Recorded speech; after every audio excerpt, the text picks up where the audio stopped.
उसने बोला केम छे मैंने बोला केम छे।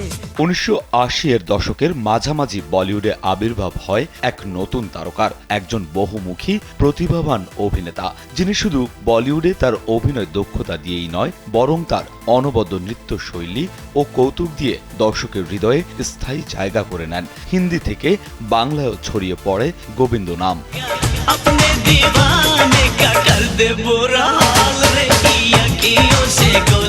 এই নায়কের অভিনয় যাত্রা হয়েছিল 1986 সালে ইলজাম সিনেমার মাধ্যমে। নাচ, অভিনয় আর কৌতুকের মিশেলে তিনি দ্রুতই দর্শকের প্রিয় হয়ে ওঠেন। 1990 এর দশকে একের পর এক হিট সিনেমার মাধ্যমে 250-টিরও বেশি ডিজাইন অপশন নিয়ে ওয়ালটন স্মার্ট ফ্রিজ, বোঝে আপনার প্রয়োজন।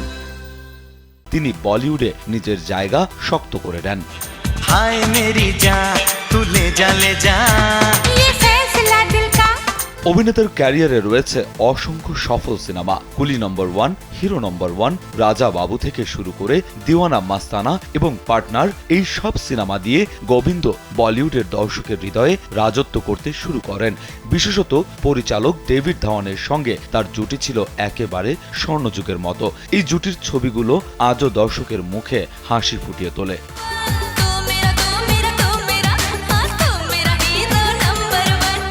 গোবিন্দের অভিনয় ছিল একেবারে অনন্য। তার কৌতুকপূর্ণ অভিনয়, দ্রুততর নৃত্য আর বর্ণময় পোশাকের জন্য তিনি বিশেষভাবে খ্যাত ছিলেন। এমনকি তার সংলাপ ও অঙ্গভঙ্গি এতটাই প্রভাবশালী ছিল, বলিউডে তাকে নিয়ে তৈরি হয়েছে এক আলাদা ঘরানা।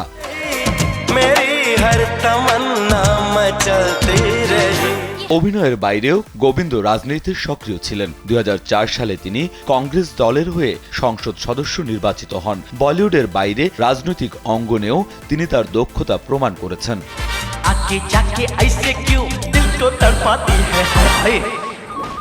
নায়কের অবদান শুধু তার সময়ের জন্যই নয়, বরং আজকের প্রজন্মের মধ্যেও দৃশ্যমান। অনেক নতুন অভিনেতা তাকে তাদের অনুপ্রেরণা হিসেবে দেখেন। বলিউডের ইতিহাসে গোবিন্দ সবসময় একটি বিশেষ জায়গায় থাকবেন। তার অভিনয় শৈলী ও নাচের দক্ষতা ভবিষ্যতেও দর্শকদের মনে উজ্জ্বল হয়ে থাকবে।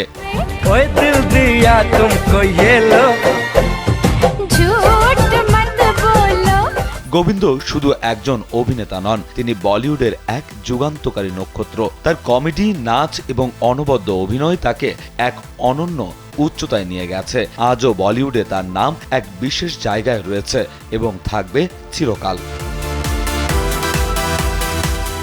রাজু আহমেদ, কালবেলা।